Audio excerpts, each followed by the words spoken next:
So today is my first day going back to work after 18 months since my daughter passed away. I want to talk about my experience coming right now.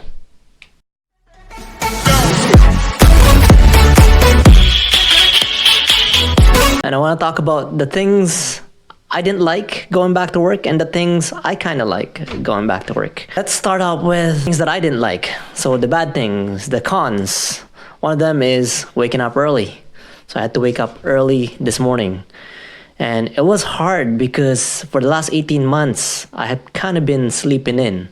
I am a morning person. I love waking up in the morning, but I had to wake up really early this morning. I had to be at work at 7:45, so I had to leave here by 6:30 because it takes me about 45 minutes to get to work. So I gotta walk to the bus station, and from the bus station, I gotta take the bus and then take the SkyTrain.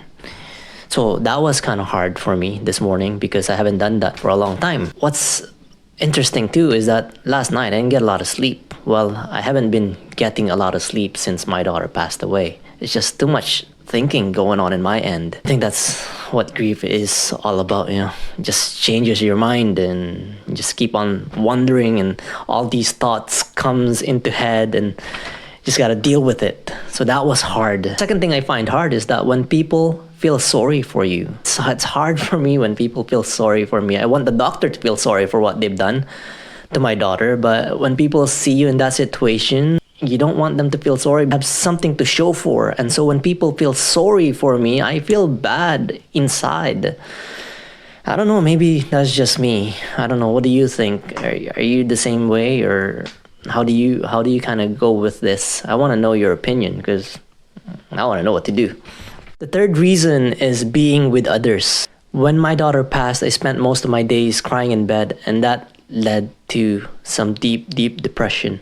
The days turned into weeks, the weeks turned into months, and before you know it, I was in deep depression. Now, being with others is different. I feel like I'm an introvert where I really want to be by myself most of the time, just thinking about things, but sometimes that's not good too. So that's the bad side of going back to work, is that you're forced to be with other people.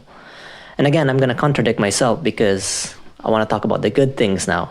So the good things of going back to work is seeing your coworkers, basically being with other people. Now, some of my coworkers are also my friends, and when I go to work, it's a different environment. You know, I think my mind is being taken away from the tragedy that happened to my daughter and now focusing more on the work side of things, where we can talk about the projects that we worked on together with my coworkers. So that's kind of nice, and just catching up with everyone else. You know, with grief, with what I'm going through, I've learned from my psychologist that I am the owner of my information. So whatever I want to share to them, it's really up to me. If I don't want to share anything to them, no, again, it's up to me. So when they ask, how are you doing, or what happened to you, there's always that information where I'm the boss of it. I'm the owner of my information. I'm the owner of what I want to share to them. And I think most of my coworkers are aware of what happened to me, so they didn't really ask me that question. So that's a good thing that I like about going back to work, is just seeing my coworkers, the change in the environment, I guess. The second thing that was good is being out, just being able to go out, being able to see other people. Yeah, a sense of responsibility, because I felt like that was taken away from me as well. And it's because of grief. I blame that on grief. Let's all blame it on grief. But yes, being out there, taking the bus, taking the transit. Yeah, so being out there, putting yourself out there, that's kind of good in terms of healing, I guess, in terms of trying to move with grief. Remember the first few months when after she passed away, if I have to go to the groceries, I would just drive and buy the things that I need and just leave right away. I don't even want to associate myself with other people. I don't want to see any other people.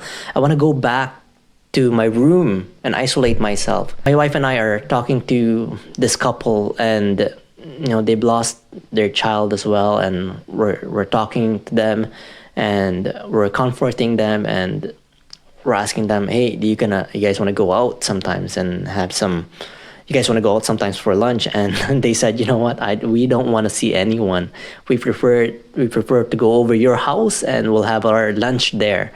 But they didn't want to be with anyone. It's the same with me. There's a sense of being out there, and I didn't want to do that. But with this going back to work, it kind of forces me to do that. So I'm looking at it as a positive thing. Third thing that's kind of good about this going back to work is I am forced to face the reality. I might as well face it now. I know that I'm gonna have to start work again. I know that I can't be like this forever, in this state of withdrawal and this state of just isolating myself. And again, I've started this YouTube channel to be able to express myself, to be able to heal, to be able to grieve. I have to really deal with this on a personal level and say, hey, you know what, Joel, myself, again, I like the self-talk, just go out there and face the reality, which is kind of moving to the acceptance of things, accepting the things that my daughter is no longer here. At the same time, honoring her memories, and being there for my children, accepting the fact that, yes, I have 2 more kids that I have to feed, that I have to care for, and I have a wife who I have to take care of as well. So being there for them. I want to just add that right now I'm on a long-term leave, so my return to work is gradual for 6 weeks, and then I'm full-time again. And one of the things that concerns me is that I found out that one of my coworkers is getting laid off. And that scares me because what, do I have that protection, or will I get laid off myself? And I don't want to add that to my mind. I don't want to add that stress to my mind of being laid off, right? What happens if I get laid off? So I'm thinking that I'm gonna talk to my boss and see, hey, you know what, is there work for me? Because if not, then I might as well go back to long-term disability. Right now, I'm on a long-term disability. I got approved for up to 2 years because of my depression of losing my daughter. And if you want to know how I got approved, let me know, comment below, and I'll make a video about it. So I don't know yet what's gonna happen in the future. I'm gonna have to talk to my doctor and see if I'm able to do this full-time again. But right now, I just want to take care of myself. I'm going to look out for myself, see what's best for me, what works for me. And if this doesn't work, I'll let you guys know. This is only my first day. I want to know your experience. Comment below. Let me know how was it like for you going back to work? Is it good? Is it helpful? Is it useless? Let me know, because it's only been a day, and I'll make another video of this maybe after a month or so and see what happens. Thank you for watching this video, and I hope you've learned something. We all grieve in a different level. You've heard me say that many times. So there's no right or wrong answer here. Just expressing yourself, I think, is the best way to heal. Or maybe hiding yourself. I don't know what works for you, but whatever it is, make sure you take care of yourself. Thank you for watching. See you later.